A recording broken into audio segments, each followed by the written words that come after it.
turma, grande abraço, um abraço a todos vocês ligados no canal Atenção Vascaínos. Bom, amanhã nós estaremos aqui no Restaurante Azurra comemorando 30 anos do título de campeão brasileiro do Vasco em 1989. E comandante do canal, um dos grandes comandantes daquela equipe, daquele esquadrão que ganhou o Campeonato Brasileiro de forma incontestável, está aqui, Bismarck, para a gente contar um pouquinho das lembranças daquela campanha, daquele título que foi tão importante. Foi o bicampeonato, o Vasco havia ganho somente em 1974, ganhou muito tempo depois, e com certeza dali surgiu uma grande geração que marcou a história do Vasco. Bis, eu queria que você falasse das lembranças que você tem, um pouco da campanha, como é que foi o início daquele campeonato, a formação. Foi um ano que o Vasco não teve Roberto Dinamite, foi para a Portuguesa, em compensação ganhou o Bebeto como reforço, no momento uma transação, né, cheia de controvérsia, porque ele saiu do Flamengo, foi para o Vasco. Quais são as lembranças que você tem dessa festa que a gente vai comemorar os 30 anos amanhã aqui no Azul? Tudo bem, Bis? Tudo bem, é um prazer estar aqui, da gente falar daquele campeonato que foi um campeonato magnífico, que coroou todo um campeonato que começou bastante difícil. O que eu lembro, Fábio, foi uma situação muito conturbadora, que foi exatamente a contratação do Bebeto.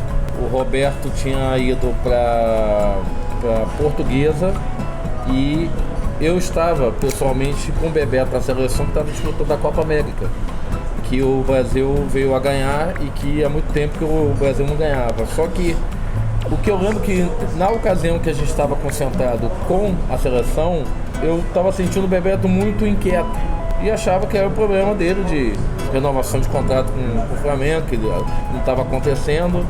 E um dia ele entra no meu quarto, eu fazia o quarto junto com o Jorginho, e um dia ele entra no meu quarto e fala, me pedindo segredo. E eu falei pra ele, por que ele tá me pedindo segredo? Ele falou, porque o Vasco vai depositar a multa no Flamengo e eu vou pro Vasco. E eu lembro que, ao mesmo tempo que eu fiquei muito feliz, eu fiquei muito preocupado com ele, porque eu sabia que ele era um ídolo no Flamengo, ele estava indo pro Vasco, e fatalmente ele indo pro Vasco ia dar problema para ele, dar problema para ele, mas ia dar um reforço enorme, porque nós tínhamos perdido, na verdade, em 88 o Romário, que tinha saído, e tínhamos perdido o Roberto, que foi para Portuguesa emprestado. E aí, quando ele me falou isso, eu sabia que para nós e os vascaínos vão ficar muito felizes, mas os flamenguistas vão querer matá-lo. E aí ele vindo, foi aquilo, toda aquela comoção de um lado do Vasco, mas aquela coisa perturbadora na cabeça dele, de ameaça de morte, ameaçando a família dele, a Denise. E eu lembro que o início foi meio perturbador assim para ele. E acabou que o início do campeonato, para nós também foi assim. Eu lembro que no início do campeonato a gente ganhava uma, perdia, teve um jogo que nós empatamos e ganhava um ou duas, empatava a outra e perdia a outra. Então não foi muito fácil o início do campeonato. Só que a partir do meio do campeonato, que aí o Bebeto já estava bastante entrosado, o Tita já estava bastante entrosado, o time começou a ganhar mais corpo. E eu lembro que a gente começou a sentir realmente que dava para nós irmos para a final e ganharmos a final, faltando 3 ou 4 jogos ali antes da final. É mesmo, é? É mesmo. A convicção só no final mesmo. A convicção foi só no final, não foi do início ou no meio que nós achávamos que poderíamos ir para a final. A gente começou a apostar e começou a acreditar um pouquinho antes da final, aí uns 3, 4 jogos antes. Eu tenho essa lembrança que quando a gente embalou nos 4 últimos jogos, a gente já entrou na final atropelando o time do São Paulo. Agora, a formação daquele time, vocês tinham ali jogadores de base, você, o William, o Sorato, que foi muito importante na reta final, né? Sim. Que ele foi decisivo nos 3 jogos Corinthians, Inter e São Paulo. Um goleiro que já era remanescente, que era o Acácio. Receberam aí o reforço do Quinones, que já tinha um ano anterior, mas também passava por uma desconfiança. O Vinck, que chegou. Como é que foi a montagem daquele time? Um time que mexeu muito, mudou muito, ou foi um time que ganhou entrosamento porque jogava mais junto? Eu acho que foi um time que teve uma base sempre muito desde o início. Por exemplo, sempre jogou Zé do Carmo, Boiadeiro e eu. Mudava eventualmente o William ou o Tato, mas depois de um certo ponto, o Tato ficou titular direto. Então, assim, o time mexeu pouquíssimo. Quando o Mazinho não podia jogar, entrava o Cássio, ou quando o Mazinho estava machucado, entrava o Cássio, mas aquele time mexeu muito pouco. O Celo Silva, que era banco, quando o Marco Aurélio... A gente ficou nessa... Porque eu lembro que o nosso time ficou nessa dúvida entre o Célio e o Marco Aurélio, até um determinado ponto. Depois não, depois aí o Marco Aurélio assumiu a titularidade. Mas o nosso time teve uma base desde o início. Zé do Carmo, Boiadeiro, eu, Tato na frente, Bebeto e Tita. Então do meio campo pra frente, e na zaga Vink, pouquíssimo saía, a Cássio não saía, Quinones era titular absoluto e o Mazinho titular absoluto. Então foi muito pouco mexido o time. Mas a gente, como eu falei anteriormente, a gente deu uma engasgada no começo, mas depois foi embora. Algum jogo assim emblemático dessa campanha, tirando o jogo da final, algum jogo que você lembra assim, cara, esse jogo foi o mais difícil, o mais complicado, a gente ganhou bem ali, ou não teve, foi um somatório de jogos pro Vasco conseguir a vitória e chegar ao título? Eu acho que tiveram dois jogos emblemáticos. Um foi que nós perdemos, que foi o Flamengo, com os 2 gols do Bugica. Aquele dali deu um certo medo de a gente não conseguir deslanchar. E o outro foi um jogo que eu não joguei, que eu tomei o 3º cartão amarelo, que foi o jogo que o Tita foi recuado para jogar no meu lugar e o Sorato entrou. Então pouquíssima gente lembra que o Sorato só foi jogar exatamente os 4 últimos jogos, que foi Corinthians, Inter e São Paulo. Por quê? Porque eu tomei o 3º cartão amarelo, aí não pude ir para jogar lá em São Paulo. Porque nós ganhamos de 1-0 lá contra o Corinthians. Não foi no Maracanã, não foi em São Januário. Depois desse jogo do Corinthians, esse jogo do Corinthians eu acho que foi muito emblemático. Porque se nós perdêssemos ou empatássemos, não teríamos mais chance nenhuma. E aí eu fiquei torcendo de casa, porque eu não pude viajar por causa do 3º cartão amarelo. E aí o Sorato faz o gol, que dá a vitória. E o Tita nesse jogo machuca. Então fatalmente, se o Tita não machuca, o Sorato fazendo gol contra o Inter, o Sorato voltava pro banco, o Tita ia pra frente e eu voltaria a jogar. Só que o Tita machucando, eu entro no lugar do Tita e fico o Sorato e o Bebeto. O Sorato vai muito bem contra o Inter, 2 gols do Bebeto, e chega na final o Sorato faz o gol. Deu liga, né? Então esses 2 jogos acho que foram emblemáticos. Quando a gente perdeu Flamengo e quando a gente ganhou do Corinthians. Agora, a pergunta que eu quero te fazer em relação, não é pelo peso do jogo, mas é pelo peso da figura. Como é que foi enfrentar o Roberto em São Januário, ele atuando pela Portuguesa? Eu não joguei. Você não jogou esse jogo, né? Esse jogo eu não joguei por causa de cartão também. Então, assim, pra mim seria... Eu fui ver em São Januário o jogo, mas eu acho que seria diferente. Porque a gente estava tão acostumado com o Roberto com a camisa do Vasco, que vendo o Roberto jogar contra com a camisa da Portuguesa, eu acho que ninguém ia encostar nele. Pelo menos eu não ia querer encostar nele para, sei lá, poderia fazer uma falta ou não. Mas eu acho que o Roberto era tão carismático e tão importante para nós que se eu jogasse contra ele, seria muito diferente para ruim, não diferente para bom. E acho que ainda bem que não joguei esse jogo. E eu lembro que foi 0-0. Sim, 0-0. Foi 0-0 esse jogo. O Roberto tinha um carisma e era muito marcante ainda a figura do Roberto com o Vasco. Apesar de que ele foi para a Portuguesa, foi muito bem. A Portuguesa foi muito bem. Não, e o comandante da Portuguesa era o Antônio Lopes. O Antônio Lopes. Também foi treinador, né, de muitos títulos. Não, e o time da Portuguesa era muito bom. Era o Jorginho, era o Roberto, era o Zanata, era o capitão.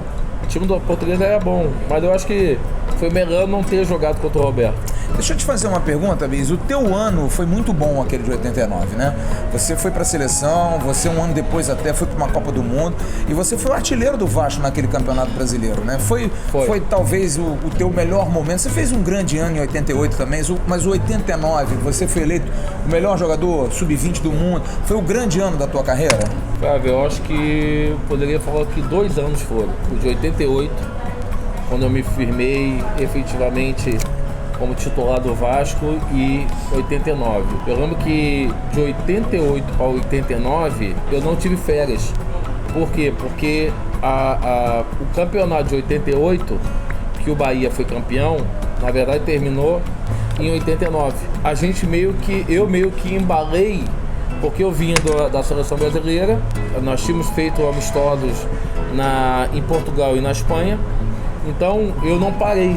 Então quando eu entrei no campeonato brasileiro, a gente fazendo mata-mata contra o Fluminense, eu estava muito bem. Tanto é que eu faço um dos gols mais bonitos meus, que o Roberto dá de primeira para mim e eu pego de primeira no canto esquerdo do goleiro do Fluminense. Dali que a gente perdeu o campeonato brasileiro, praticamente já era em seguida o campeonato na Arábia Saudita, que era o Mundial Sub-19, que não tinha Sub-20, que aí a gente acabou perdendo na semifinal para Portugal de 1-0, mas eu fui eleito o melhor jogador do mundo naquela ocasião. Voltando dali, aí a gente já emendou no Campeonato Carioca, a gente acabou o único ano que o Vasco não foi para a final, que aí foi para a final Botafogo e Flamengo, sim. O Botafogo foi campeão, e depois fui convocado para a Copa América. E depois veio o Campeonato Brasileiro, então eu acho que metade do ano de 88 e o ano todo de 89, sem dúvida, foram os melhores anos. Apesar que em 92 também, e 93, eu também estava muito bem. Mas eu acho que 88 e 89 foram os melhores anos, sim. Deixa eu te perguntar da final. O que você tem de lembrança da final? Era um jogo que o Vasco tinha a opção de jogar primeiro no Rio, mas os jogadores que convenceram a direção de vamos jogar aqui que a gente vai ganhar o jogo. O que você lembra daquela final, do protagonismo do Acácio, que foi fantástico naquela decisão, pegou para burro, mas dava para sentir a confiança, porque o São Paulo tinha um timaço comandado aí com Raí, Ricardo Rocha e grandes craques. Por que vocês escolheram jogar aquele jogo em São Paulo? Qual era a confiança? E lembra um pouquinho da final. Logo assim que nós soubemos, já lá em Porto Alegre, que nós estávamos na final, porque a gente ganhou do Inter e ficamos torcendo para que o Corinthians ganhasse do Palmeiras. Porque se o Palmeiras empatasse com o Corinthians, entrava o Palmeiras para jogar a final contra o São Paulo. Eu lembro que logo que nós ficamos sabendo que o Corinthians tinha ganho, e nós sabíamos que ia jogar a final, que era no outro sábado, a final não foi no domingo, foi no sábado, o Eurico já em Porto Alegre já nos reuniu e perguntou o que nós queríamos. Se nós queríamos jogar o primeiro jogo no Maracanã ou jogar no Morumbi. E foi, eu acho que unânime, que todos falaram, não, vamos jogar primeiro lá, porque se nós perdêssemos ou empatássemos no Morumbi, teríamos a chance de decidir em casa. Então o nosso pensamento é que se nós fôssemos lá, porque o campeonato era diferente, como nós tínhamos o maior número de pontos, a vantagem era do Vasco. Se nós jogássemos lá e ganhássemos, acabava o campeonato, como aconteceu. Se empatássemos ou perdêssemos, teria a segunda partida no Maracanã. E a gente escolheu jogar lá justamente para que, mesmo que a gente perdesse lá, nós tínhamos a chance de ganhar no Maracanã a favor da nossa torcida. E eu lembro que a semana foi uma semana muito concentrada, muito focada. Você sentia no dia a dia dos jogadores que os jogadores estavam muito empenhados já em ganhar lá em São Paulo. Só que a gente sabia que o time de São Paulo era um ótimo time também. Tinha Ricardo Rocha, Nelsinho, Raí, Bobô, Mário Tilico, Gilmar, Edivaldo. Então, assim, de 11, de imediato eu pensei, eu acho que tinha um zagueiro chamado Adilson. Então, de 11 eu lembro de 8 jogadores do time. Tinha um atacante que eu não lembro o nome, mas era um atacante rápido e novo também, Ney, se eu não me engano. Ney. E aí nós achávamos que poderíamos ganhar lá também. Só que não tínhamos certeza nenhuma de que realmente isso podia acontecer. E eu lembro que no dia do hotel, a gente indo pro jogo, que geralmente os jogadores ficavam cantando, pagode, né? Foi muito um silêncio do hotel até o estádio. E eu sentia que o time estava muito concentrado, o time estava muito focado. O nosso aquecimento foi tranquilo, mas eu lembro que o Ademar Braga sempre enfatizava, nós vamos ganhar aqui. E começou o jogo, o São Paulo veio para cima, a gente tentou manter aí os 15 primeiros 20 minutos, pelo menos que o São Paulo pudesse acalmar um pouco. Já no primeiro tempo a gente teve chance de fazer gol até comigo, e aí a gente equilibrou a partida. No segundo tempo, com 3, 4 minutos que nós fizemos gol, naturalmente a gente recuou um pouco mais, porque a gente já tinha um gol na frente. Então foi uma grande preocupação, porque se o São Paulo também empata, o São Paulo veio para cima da gente e ia acabar fazendo o segundo gol. E eu lembro exatamente isso, que o Acácio, depois de muitos anos que eu fui ver o jogo, o Acácio faz 4 defesas no segundo tempo e uma delas é uma cabeçada desse Ney. Sim. Que ele tira no canto, espetacular. E aí a gente conseguiu segurar o resultado. Nosso time era um time de muito toque de bola. Muito. Tanto é que o gol do Sorato, eu acho que praticamente todos os jogadores... todo trabalhado, tocaram na bola. Então, assim, a gente tomou um sufoco, mas não foi um sufoco do time do São Paulo estar em cima da gente, perdendo gol. Foi eventualmente uma bola ou outra, escapada e tal, num corner, que o São Paulo teve chance. Mas se você for ver mesmo todos os lances, o Vasco estava sempre bem postado dentro de campo. E eu acho que aquele melhor jogador daquele dia para receber um troféu tinha que ser o Acácio. E eu queria, para concluir, te fazer uma pergunta sobre o Nelsinho Rosa, o treinador. Porque a gente tem um grupo de WhatsApp, que a gente organizou a festa que vai ser amanhã aqui no Azurra, e todos, quando viram o nome do Nelsinho, todo mundo, um grande mestre, que saudade. Como é que era a convivência com o Nelsinho, que comandou aquele time? Vou te falar que o Nelsinho é antagônico ao Jorge Jesus do Flamengo. Antagônico. O Nelsinho pouco brigava, o Nelsinho pouco xingava e pouco discutia. O Nelsinho era muito tático, o Nelsinho era muito técnico. Quando ele tinha que dar alguma informação para o jogador, ele dava uma informação, mesmo que o jogador estivesse errado, ele dava de uma forma muito didática. E eu acho que isso que fez com que o grupo gostasse tanto dele, porque ele não brigava com ninguém na frente de ninguém. Ele falava com aquela voz dele, mansa, tranquila, mas de forma enérgica, aquilo que ele queria. Dos 11 que estavam jogando e dos que não estavam jogando, eu acho que é unânime todos dizerem que o grande líder daquele time não fui eu, não foi o Tita, não foi o Bebeto, foi o Nelsinho, porque ele era amoroso, ele era carinhoso e os jogadores corriam por ele. Então, assim, quando todos falam com carinho dele, é porque ele sempre foi muito carinhoso conosco. E eu acho que isso refletiu dentro de campo. Quem é que você vai querer abraçar mais amanhã aqui? A figura que você tem. Eu sei que você tem saudade de todos, mas eu acho que tem uma figura muito emblemática que é o Zé do Carmo, que eu acho que é uma figura que todo mundo... Se não tivesse o Zé do Carmo, não tinha festa amanhã, eu acho, né, que bicho? Essa festa, sem o Zé do Carmo, eu acho que seria muito sem graça.